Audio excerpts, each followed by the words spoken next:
Your lights, camera, action. Yeah, hey, y'all welcome back to the channel. All y'all motherfuckers that was hating, waiting to see this motherfucker interview. Y'all bitch ass goat. Y'all see the man himself, nigga, in front of this bitch. Here go the motherfucking goat. Yeah, man, how y'all doing? Mr. Charleston White, now AKA Rat Williams, as y'all call me, and I so love the name. Come back Charleston Blue, man. Uncle Tom Management, by way of Fort Worth, Texas. Y'all make sure y'all go follow him on the motherfucking YouTube too. Y'all follow me to follow the real nigga. This his shit. Follow that nigga. Say This his Charleston shit. White, Uncle Tom This Management. his shit. Man. Yeah, Charleston White, Uncle Tom Management. So yeah, Go man, follow his shit. It's a whole lot of bullshit with a whole lot of truth, with a whole lot of spirituality, a little religion, a whole lot of politics, a whole lot of community work, a little bit more bullshit, some facts, some statistics, all mixed in one big old pot, so I can feed everybody what need to be fed to the village. Yeah, hey, and we giving it to y'all raw and uncut. You hear me? This ain't no motherfucking regular podcast. This a hood podcast. We giving it to you raw and uncut. So I can cuss and all that. All I that can shit. be myself. You can be yourself. Already. I just want to know. I just want to know why all the niggas in the city hating on you like that, fofo. Why all these niggas hating on you? Why they pressed by you, cuz? Why they pressed? Well, because I have a harsh tongue. Yeah. When I speak when I speak of black men, when I speak of gangs, when I speak of the conditions of the hood, I use cuss words like Muddy and them. Yeah, real kill. Yeah, Muddy and them say, get y'all goddamn ass up. Clean this motherfucking house. And you understood what she meant. Sit y'all ugly ass down somewhere. Oh, so you gotta get a point across to these niggas. You gotta talk to these niggas in Muddy and them language. And so, black men are very sensitive.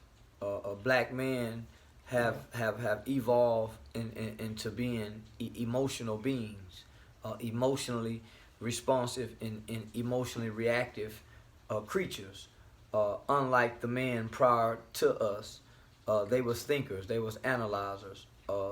Mom is reactionary. Your mother, when you running in the kitchen and you knock over the flower pot on the table and it busts, and mama got to clean it up, her reaction is, come here, huh. She ain't thought about it.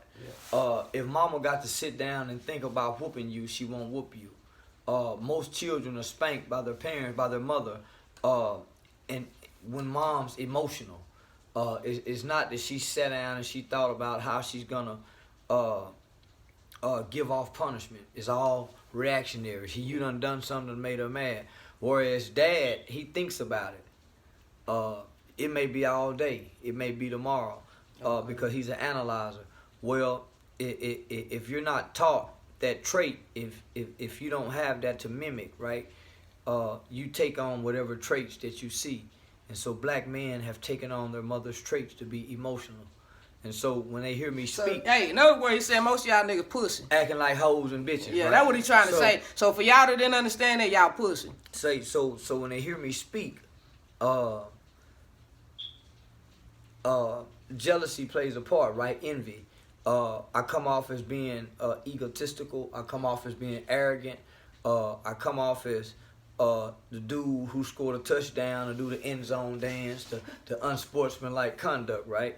The Ali kind of guy, right? The nigga shoot the technical fire. Yeah. So what that nigga little baby say? So they it becomes intimidating, right? So their first reaction is, man, I whoop that nigga, I beat that bitch ass nigga up, because they can't think.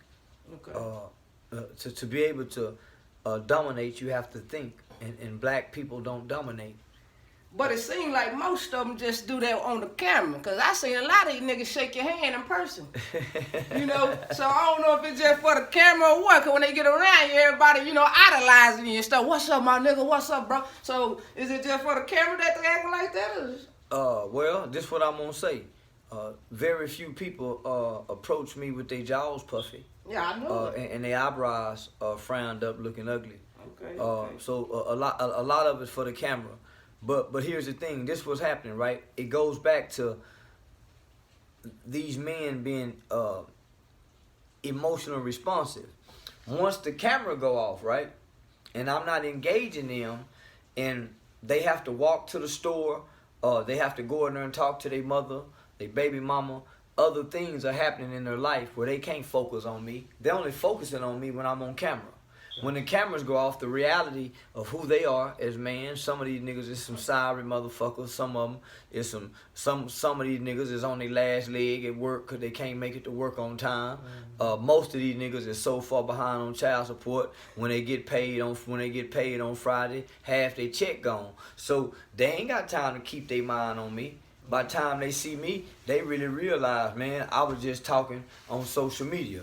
I ain't really got no bond money. I ain't really got no commissary money. I ain't really got no lawyer money. Fuck that bitch ass nigga. So I became a sensation, but not a sensation in the fact of stardom, right? I evoked emotions out of men. All right. Well, we don't want to cut you out. I heard you got a new album dropping. Yeah, so man. let's talk about this new album you got. Man. Y'all make sure y'all cop this new album. Y'all stay on the lookout. Y'all stay watch for this album. Yeah, man, the album's called We're Fucked Up as a Race of People. The concept, if you saw the movie Dolomite, is to take me talking in a studio, putting 4 to 5 minutes of different sections of me talking about different things. I'm gonna be talking about the most current event, which is the young brother that was shot in Georgia. So I'm gonna bring some insight, some hindsight, some oversight, a different perspective. It's gonna be funny. It's gonna be stunning. It's gonna be provocative. It's gonna be mesmerizing, and it's gonna make a lot of motherfuckers mad. Hey, and a lot of y'all speaking on this about this running situation and what he got to say. So this album should hit platinum. You hear me? This album should take off. Yeah, man, I'm hoping so, man. It should take off. Y'all want to hear what he got to say about it? Y'all always watching what he got to say. Let's hear him on this tape. If nothing else, the people who don't like me and hate me, they gonna listen to it. They gonna be afraid one go by to see what you got to say. Well, your critics always want to critique, so if they don't go listen to it, they won't be able to criticize me. So yeah, they go definitely go listen to it just so they can criticize. Right. All right. Do you feel threatened about anybody knowing where you stay about all this stuff going on? Every goddamn day, I can't sleep. Yeah, man. Yes, I feel threatened, man. I'm worried. I can't sleep. Man, I can barely eat at nighttime. Yeah, I'm worried like a motherfucker. Man, these niggas know where I live. Especially when I become a little bit more known. Yeah. And you know, my status changed. But yeah, man, it's always a concern. Okay.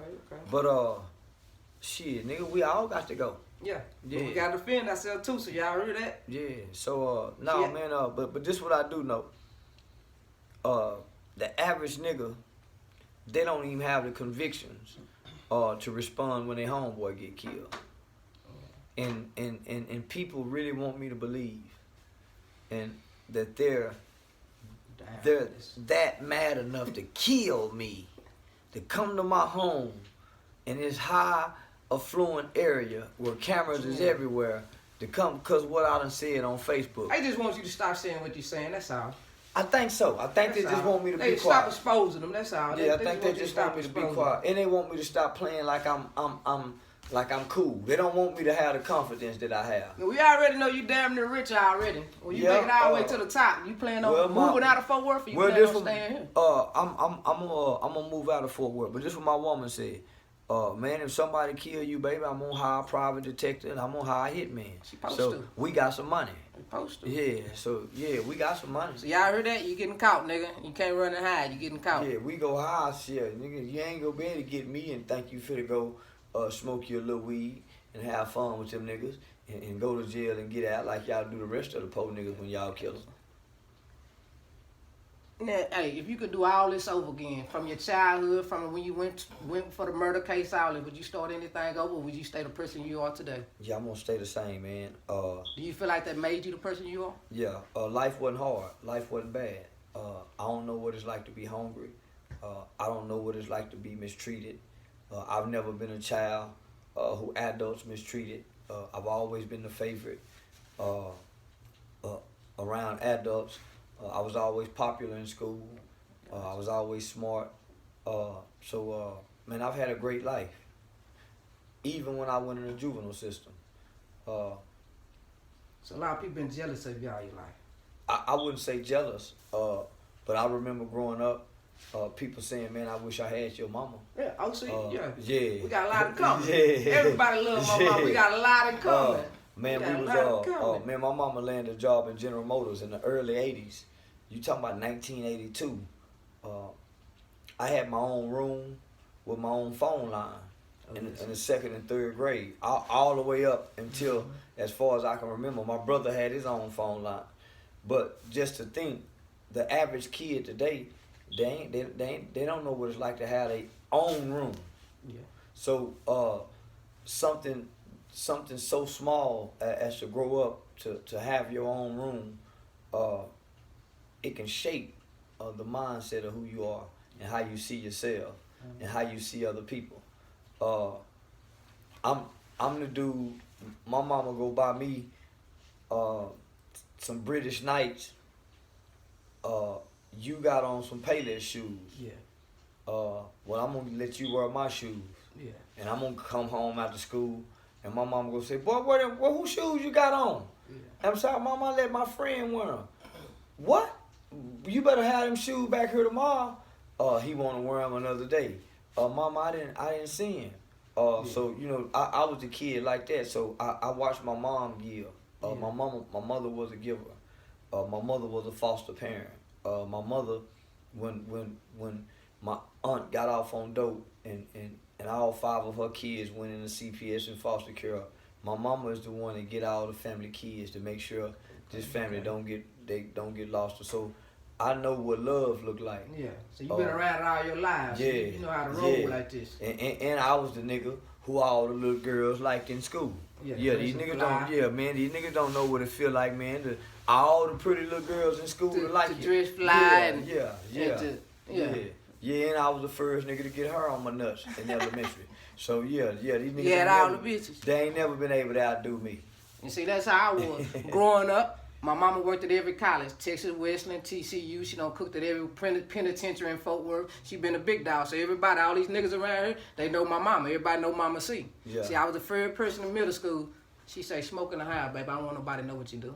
I wasn't allowed to smoke outside or, around people. It was like, whatever you do, keep it in the inside of your house. Yeah. So I always have leverage over everybody. And everybody want to come to my house because Mama said it's okay. Yeah. See what I'm saying? So y'all know that. Y'all know that on the book. All y'all haters know that. Yeah, you know what I'm saying? Went to? I went to Poly. I went to Poly. Oh, yeah, I'm really? a Poly, baby. I went to old Poly. Yeah, man, Poly players, man. Yeah. There's some players over there. Yeah. But it's some real niggas from Poly. Some real niggas from Poly. I fuck around over there. Yeah, I've been fucking with Poly a long time. That's how I knew the hood. My best friend Polywood. Yeah. You hear me talking about your best friend? Shout out to my nigga. Yeah, he wore that blue, I wear this red. You know what I'm saying? But what I got on today. You hear me? You know what I'm saying? I ain't no color banger. I see money. Yeah. I see green. Anyway, them niggas in California, it's more symbolism than colors. Niggas get killed for wearing the wrong hats in California. So niggas, you might see a blood and he in all blue. You might see a Crip and he all red. But that hat go let you know what it is. Yeah. See, that'll scare me. You know what I'm saying? Because I wear all kind of hats. See, that'll scare me. I be at the capitalist. Yeah. I wore a cowboy hat. Yeah.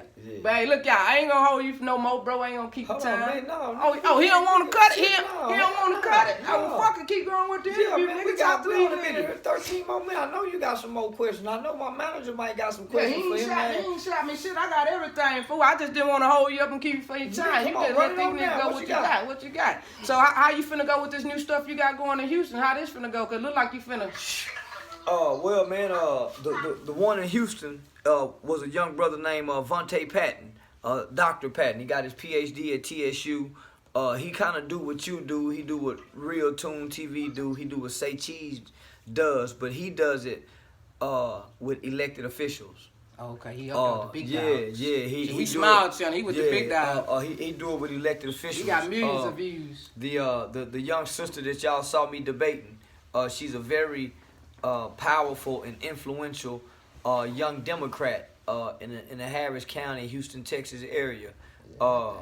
If you look through a Facebook page, man, Bernie Sanders, you name every top Democrat, Eric Holder, Hillary Clinton. So the young sister has a lot of influence and has a lot of power.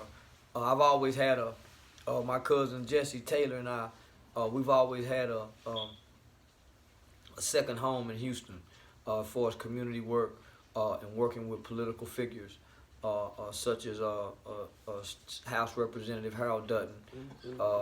Man, one of my greatest oppositions, I used to be very vocal against, was Senator John Whitmire, because he sits on the Juvenile Justice Board.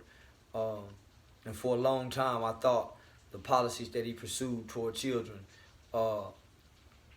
trying to close down the state juvenile systems, was a bad idea. After working inside of the Texas Juvenile Justice Department for a couple years, going in, training the juvenile correctional officers, going in, working with the children, I saw that this system is more punitive. And if what, for y'all that don't know, that means it punishes children, and it was less about care and providing services. So, man, I'm all for what Senator John Whitmire was pushing. So with that, we got the album coming. We got another. Is the video dropping with the album? Yeah, video dropping with the album. Video dropping with the album. Somebody Loves You, Baby. That old Patti LaBelle singing, and I'm gonna be dropping that ism over the beat. Okay, but we got another legislative session coming up, right? Every 2 years, Texas has this legislative session where, you know, different laws and policies is created and undone. And so I'm in the state capitol every legislative session with my cousin Jesse Taylor. So we get to see how laws are created, how bills are passed. And so, man, we trying to get the age raised, the juvenile jurisdiction raised from 17 to 18 again this year. Thanks to Jesse Taylor, most people don't know in this city, man. He was very integral in getting the surcharges dismissed in the state, where we ain't got to pay surcharge fees for the suspended license. So we try to get more black people, man, involved on a political level working on legislation. And listen, black man, if y'all tired of that child support system doing you the way you're doing you, y'all need to get involved in legislation.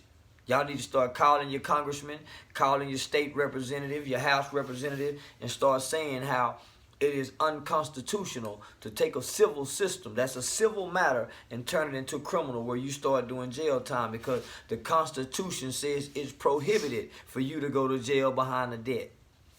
And so what's up with this ladies' night out, and what's this been labeled as a sex symbol? Well, man, boy, ever since I put that baby leg on the book, yeah, them old gals been hooping and hollering, and been whistling Dixie, for little old sexy me. Yeah, they done tricked me into believing ever since I was a little bitty boy, that I was gonna be a sex symbol. So I've been running around barefooted and pulling it out and showing people. So here it is. My manager and my management company had this idea for the black woman, and I most certainly agreed. Twice a month, every 2 weeks, we're gonna do a night that's called Rolling and Strolling with Charleston White every week. Every week, we go play love songs. I'm gonna be riding in the car, riding around the city, really promoting Fort Worth, showing Dallas, showing Arlington. The ladies get to call in and request a song. I'm gonna play whatever music they want to play. That bitch gonna be booming too. Yeah, the ladies get to call in and say, I want to talk about Tyrone. Tyrone came over here and fucked me, and when I woke up, the nigga stole my baby PlayStation. Tyrone, so the woman go get to call in and say whatever she want to say. So then, that following week, whatever ladies called in, whatever ladies tuned in, I don't know how they're gonna pick them, but they're gonna randomly pick one female, and we're gonna sponsor a night where we take her out to eat. We're gonna film her, put it on the YouTube channel. You might be a lucky winner, lady. Yeah, so if she got a business, she can promote her business. If she got children, she can talk about her children. If she got a side-ass nigga, she can talk about the side-ass nigga. If she got a wonderful husband, she can talk about the wonderful husband. If she want to bring her husband, she can bring her husband. After that, we got some black companies and black businesses that's gonna sponsor some gift baskets for that woman's children. So if she got 5 kids, when she get home, she gonna have 5 baskets. There's 5 free baskets. And these baskets will be geared more toward educational things for children, rather than hip hop shit for children. All right. So when your youth program gonna come up off the ground? June 8th, man. June 8th, enroll your kids. June 8th. Y'all keep hearing me say Jesse Taylor. Y'all keep hearing me say Jesse Taylor. Y'all remember that name, Jesse Taylor. Y'all remember that name, Jesse Taylor. The nigga out of Eastwood, 44-8 Village Creek, been there probably 60 years. He's looking to run for elected position. He's already elected official. He and I have been working with children for quite some time. We went over to the Republican Party and got into politics and learned politics and learned how to get civically engaged in the community. So he's an elected official as a precinct chair. So what he's done, they have some land over there in Eastwood.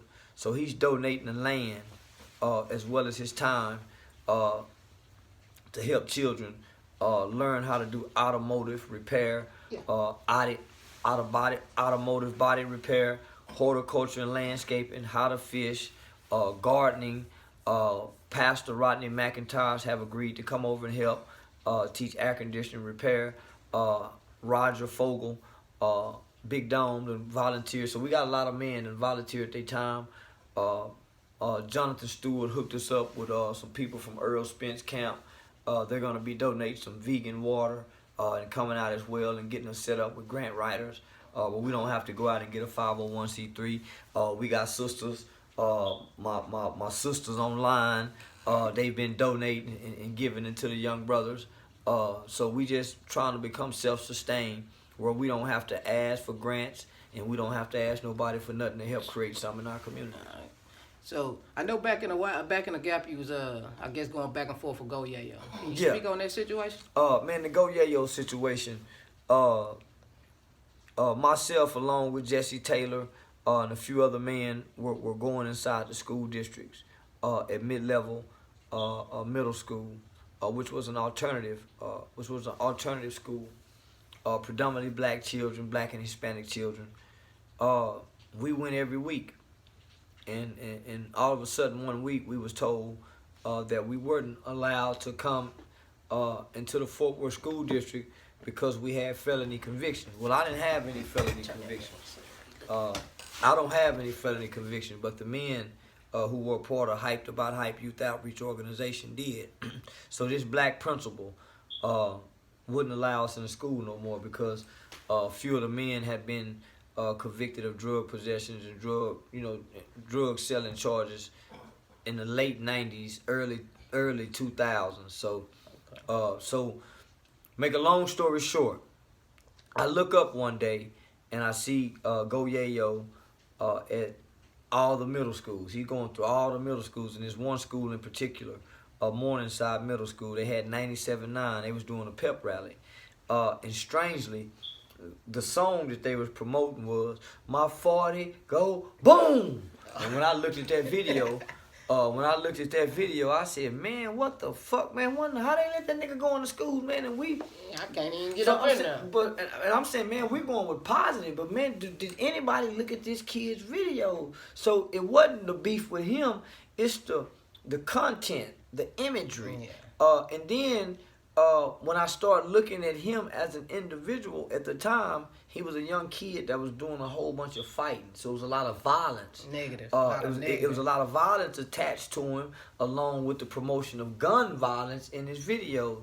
And so I'm saying, man, what adult in their right motherfucking mind that allowed this motherfucker to go up there? So I called down to the school district. They brushed it off. I called the school district again. They brushed it off. So I called Channel 8 News. Say, man, y'all think so? The city tried to make it about, oh man, he picking on that kid. So this was about 5 years ago. Yeah. Now look at all the gun violence in our city. Yeah. Look at all the guns. So he set that trend. Yeah. He set that trend of violent young 10-year-olds, 11-year-olds, because that was the image, right? Confucius once said, he who controls images controls minds. Right. So he been the violent minds. Why is it that everything our children see him do, they gonna do? Why is it that our children, everybody listen to this goddamn rap music, man, but why is it that our children are the only ones imitating the art? Or at least attempting to? I don't even know. I can't even answer you that. I can't even answer you that. Yeah, I know. So that's what we gotta start asking I heard that. ourselves, Why your man. kids imitating this? I can't even answer you that. So it's not that, man. I don't like, man. He hating on them kids. No, homie. I hate the culture. Gotcha. I hate the propaganda. I hate the narrative. I hate the results of what this shit produce. It's turning into.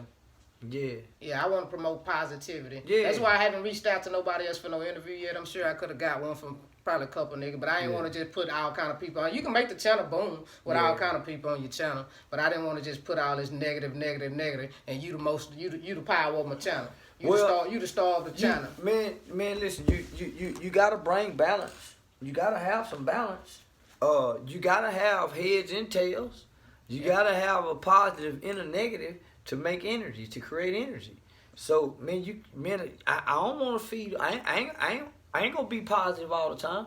When I was just straight positive, nobody heard what I said, and I was doing the same thing. I was going to Washington D.C. Me and him was traveling all around the country. They didn't see you though. They didn't. Man, listen. Man, they didn't. I did just what I was doing today. Every day, going live. I was in the school talking to the kids. I was talking to politicians. Man, I was going live. Man, I went live one time. I was on the phone with Barack Obama. Man, we all sitting around the phone. We got Barack Obama on the phone. I'm going live. We on a private phone call. But then at that time, I didn't curse. I wouldn't, and this was about 5 years ago. Yeah. I wouldn't dare publicly curse. I wouldn't dare use the word nigga. Let nobody see your ignorance in public. No, I wouldn't even smoke. You wouldn't catch me smoking weed on camera 5 years ago. What? I was a poster child. Yeah. So I'm traveling all around the country, man. I'm going live. I'm in Washington, D.C. Hey, man, woo woo. I'm at the George Washington. So nobody knew nothing. But boy, when I started acting like I was dumb and ignorant, everybody started paying attention. So I said, well, shit, it's how you got to get them. Yeah.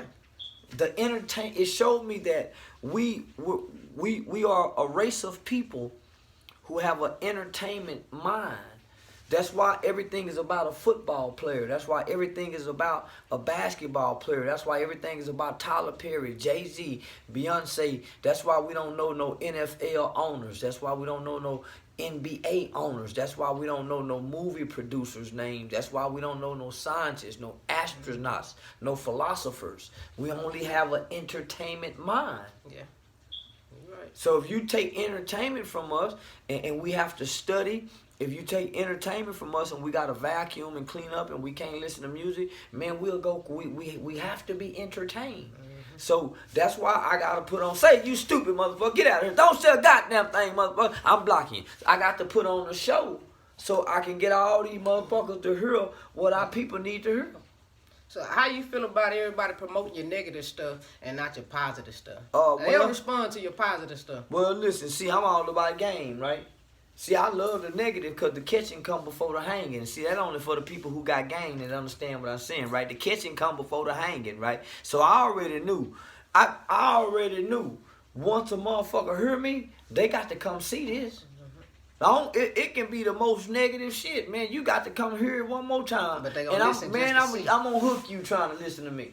You go get hooked. Man, my manager told me I was a walking addiction. Yeah, you got knowledge on your shoulder, man. You got some knowledge on your shoulder. Already. That comes from qualitative experiences, man. Nigga had to go through something. You can't read no books, man, to articulate what I articulate. You have to go through something and to be able to make it make sense to so many people, you got to have a connection with God. You got to. The Honorable Bishop Don Magic Warren say, man, you got to acknowledge God in all that you do. You might have in all that you do. Mama said that same shit, so when the Bishop Magic Don Juan said it made sense that Mama said that. Shit, nigga, in all that you do. Well, so what you mean, nigga, in all that I do? Nigga, I like robbing, nigga. Say you better start praying before you rob them, nigga. Yeah, make sure you make it out of man, nigga, I steal cars. Say, nigga, you better pray before you go steal a car. Talk to God on your way. God damn, God, I don't want to be doing this shit. So, man, I learned to acknowledge him even in my foolery, my buffoonery, in my anger, in my success, in my failures. So, shit, man, fuck what a motherfucker say. I agree. How you feel about being about the black people not liking you being a Republican? Well, black people don't like nobody. Black people don't like their mama. Half the black motherfuckers still mad at their mama for what they did or didn't do. Don't nobody care who black folk like. Black folk don't like their goddamn selves. So who gives a goddamn fuck? They don't participate enough in a political process. They don't do a goddamn thing. They don't know about grassroots. They don't know about phone banking. They don't know about precinct chairs. They don't know about electoral college. They don't know the difference between the gubernatorial election and the school district board election. They don't know a goddamn thing. Don't nobody care about what black folks like and what they don't like and what they sick of. Everybody's sick of what they sick of. Black folk. Hey, how you feel about the Harvey interview that went viral? The Harvey Street Crips? Yeah. Well, I have to blow everybody cover.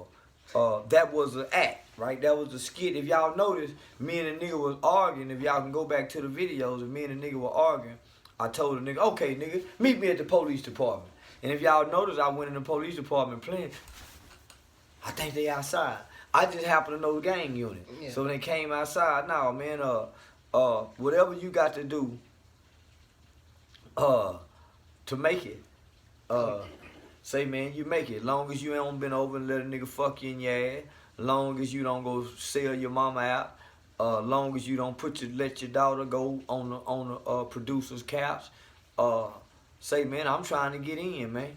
So yeah, I took on the Harvey Street Crips because I saw an opportunity.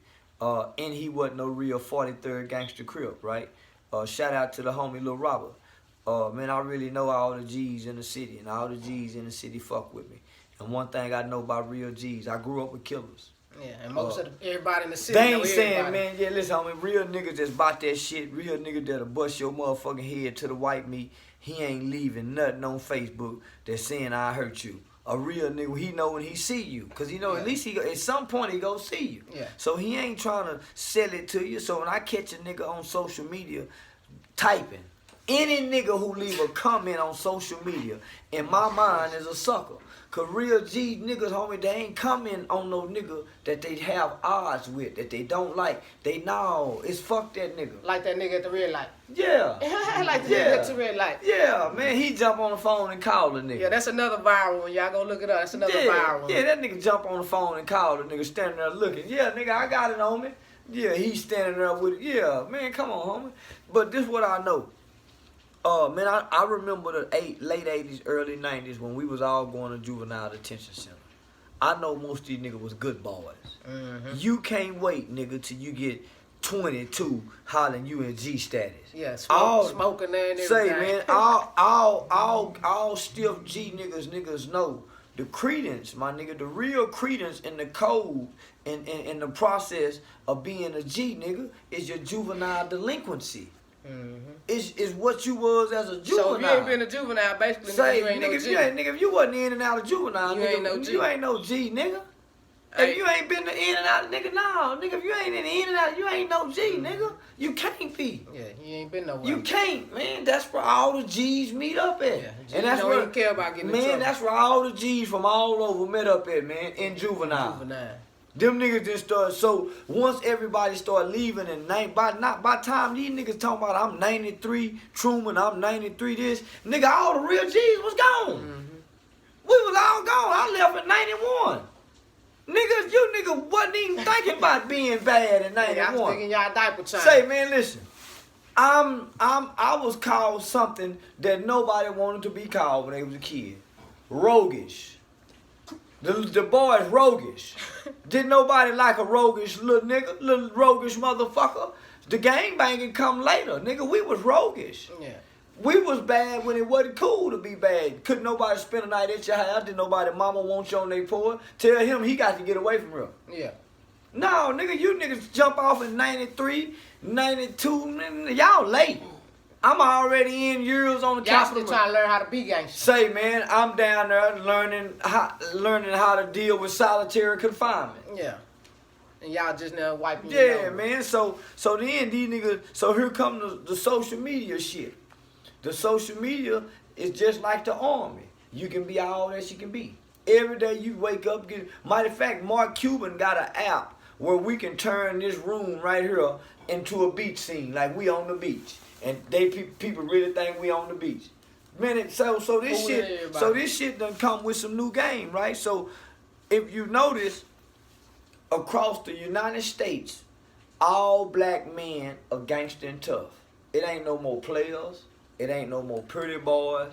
It ain't no more jocks. Niggas just straight play football. Even the football players play gangster. It ain't no more variety. Yeah. It ain't a variety pack of black men. Everybody the same. You can line 1 million black men in America up, and out of 1 million, 9,900 go have on Michael Jordan tennis shoes. They go all wear the same belt. They go all wear the same pants. They all listen to the same rapper. They all got the same slang. They all watch the same movie. They all do the same thing all across America. There's no more individuality amongst black men. So everybody need to be different and stop trying to be alike. That's what he's saying. Well, stop trying to be gangster and just be yourself. Well, this what happened, right? This is why they can't let go of the streets and the hoods that they claim, because it's painful. It's painful to discover yourself. Boy, when I woke up and said, "Oh boy, I found me," boy, ain't nothing like finding you. See, When you find you, you can separate yourself from the crowd. But what tends to happen when you find you, you see you ain't as bad as you thought you was. You see you really scared without all them niggas over there. Mm-hmm. You see, man, you really a nigga that's broke. You see you a nigga who really ain't got nothing. So that's why most people don't want to find themselves, because it's painful, man. Oh, to realize, clicked up. man, that's why.